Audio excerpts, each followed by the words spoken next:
Vamos ao terceiro vídeo da série especial Fatos Históricos Curiosos das Constituições Brasileiras.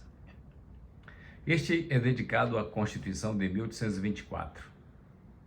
A Constituição que foi outorgada porque Dom Pedro I, aquele que deu o grito da independência, dissolveu a Constituinte de 1823, devido às inconciliáveis divergências políticas entre os partidos português e brasileiro.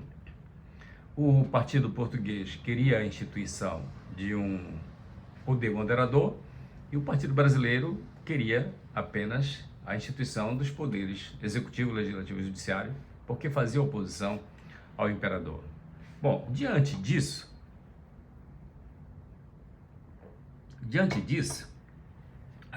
um Conselho de Estado elaborou a Constituição de 1824. E depois de jurada por Dom Pedro I, ela foi outorgada.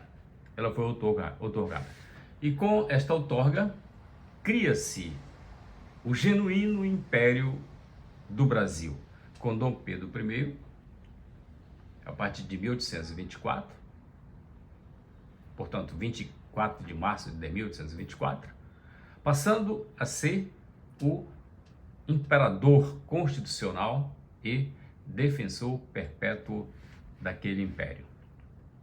Aquela Constituição instituiu, de fato, os poderes executivo, legislativo e judiciário, incorporando a teoria da separação dos três poderes, naquela concepção de Montesquieu, como a gente bem conhece no livro O Espírito das Leis, mas também instituiu o poder moderador.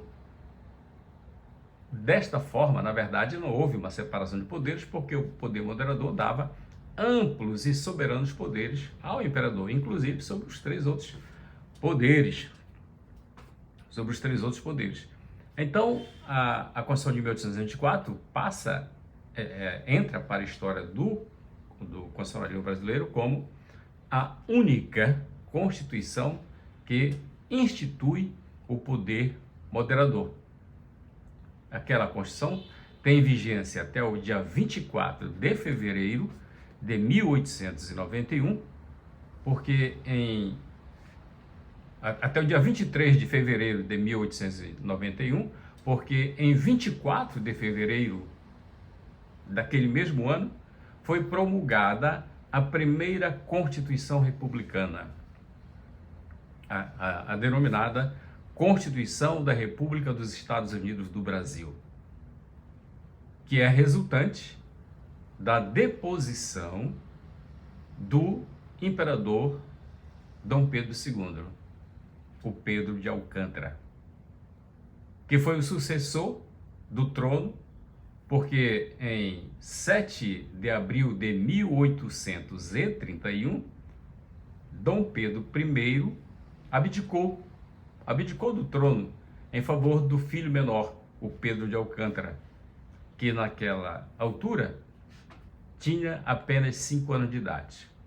E assim encerra o primeiro período a primeira fase, o primeiro Império Brasileiro, inicia o período de regência, e quando Dom Pedro II alcança a maioridade, ele passa então a assumir o trono, iniciando o segundo reinado.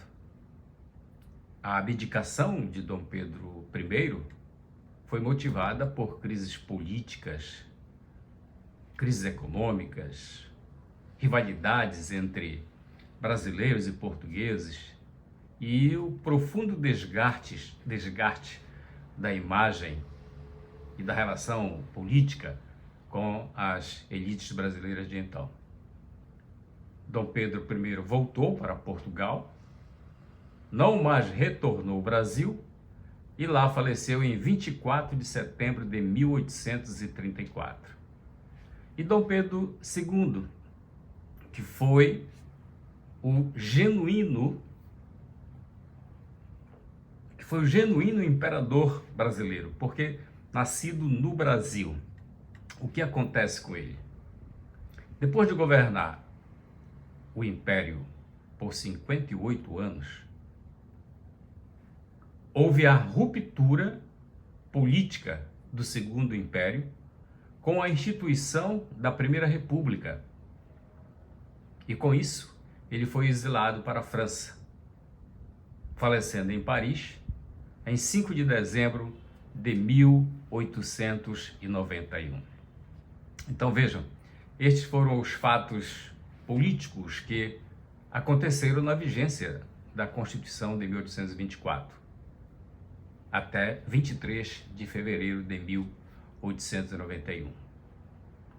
No próximo vídeo, então, vamos ver as curiosidades da Constituição de 1891. Quer conhecer mais? Aqui, ó, na minha obra, Direitos Humanos Fundamentais e a Justiça Constitucional Brasileira. Está à sua disposição. Até o próximo conteúdo. Desejo felicidades a todos, com paz e bem à sua alma e ao seu espírito.